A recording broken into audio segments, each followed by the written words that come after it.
As I mentioned earlier, New York City is adopting a no shot, no service policy in several kinds of venues starting mid next month, including restaurants. It will require vaccination for workers and customers in indoor dining, in indoor fitness facilities, indoor entertainment facilities. The only way to patronize these establishments indoors will be if you're vaccinated.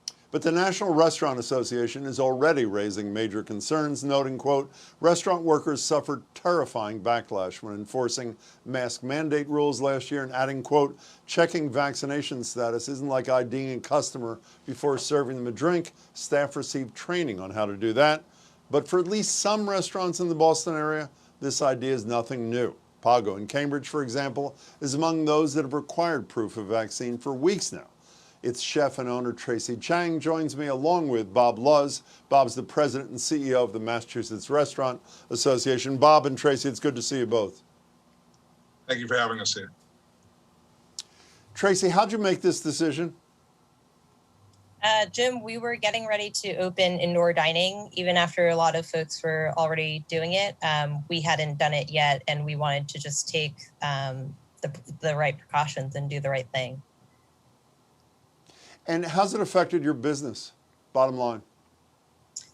Yeah, I mean, of course, for the bottom line, it's hard to say if this is, hurting our bottom line. I mean, we've been hurting since COVID started last March. That's a wonderful point. Yeah, of course. So either way we're hurting. Let me ask an easier question. How have customers and potential customers responded to being required to demonstrate that they've been vaccinated, Tracy? Yeah, so 9 out of 10 guests are very supportive and thank us and, mention that it's their first time dining indoors or dining out during COVID at all, and are really appreciative of the extra measure. 1 out of 10, we have faced certain backlash for this measure. It's not a common practice right now in Massachusetts. And obviously, we're hoping that changes, especially as the Delta variant grows, more perilous for our industry. Bob, from what I understand, you're not crazy about this idea. Is that fair?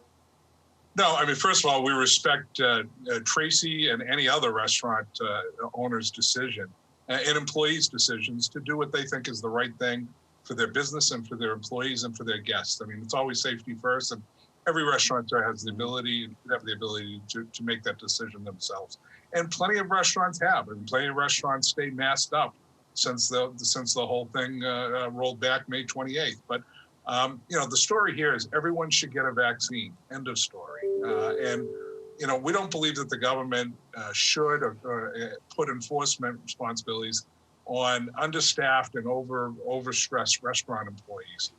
We know firsthand that employees had to overcome when enforcing mandates in the past year, and it wasn't pretty.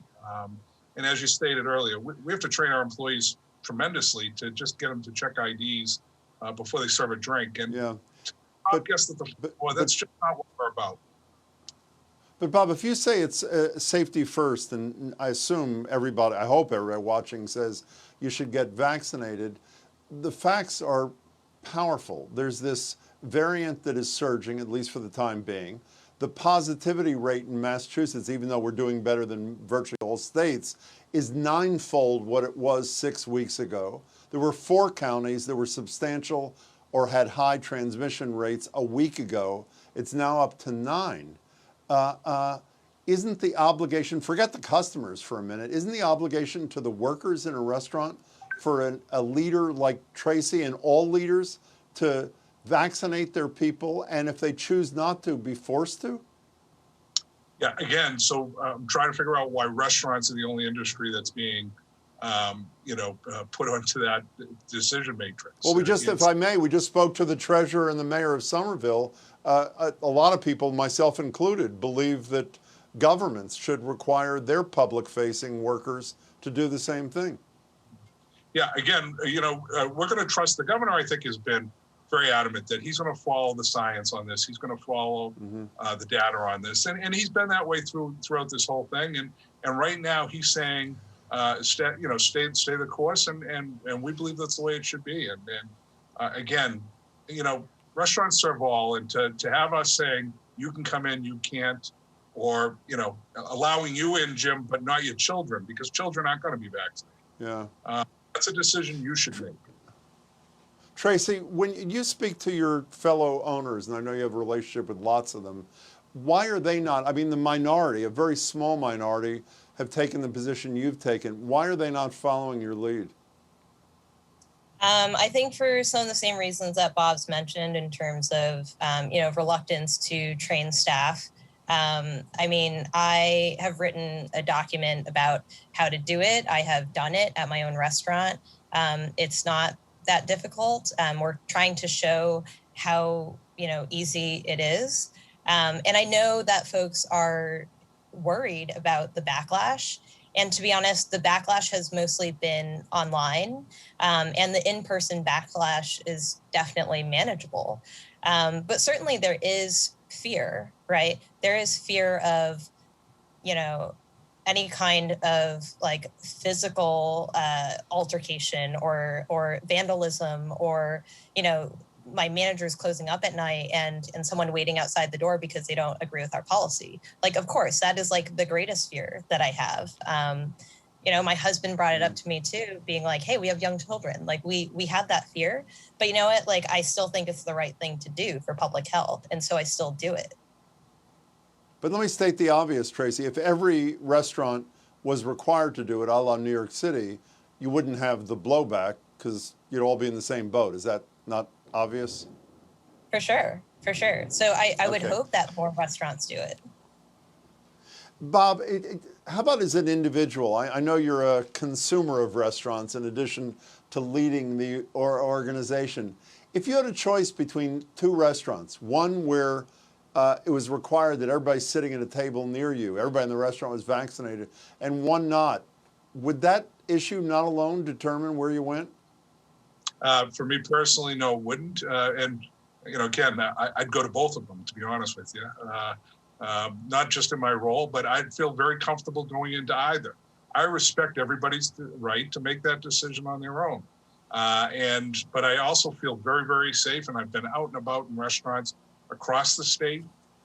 First of all, our restaurants are pretty spaced out as it is, and Tracy knows this all too well, because of the staffing levels. We're not able to fully seat our restaurants today, and especially with a little bit of outdoor seating, a little bit of indoor seating. And so I feel very safe in every restaurant I go in. And I feel, personally, my wife and I are vaccinated. We feel very safe. And I also respect the fact, and we have restaurateurs that will say the same thing. If somebody comes in with their children and they ask, hey, I have children, would somebody mask up? I think most restaurateurs are going to do that because that's hospitality, and that's, we respect everybody's rights there. And so we just don't feel that we should be stopping people at the door and saying, you can come in, you can't. That's a line we don't feel we should be asked to carry out. And if it's going to be something that's mandated, it's going to be a lot bigger than just the restaurant industry. Bob Luz, Tracy Chang, really appreciate your time and your thoughts. Thanks so much, and good luck to you both. Thank you so much for respecting restaurants.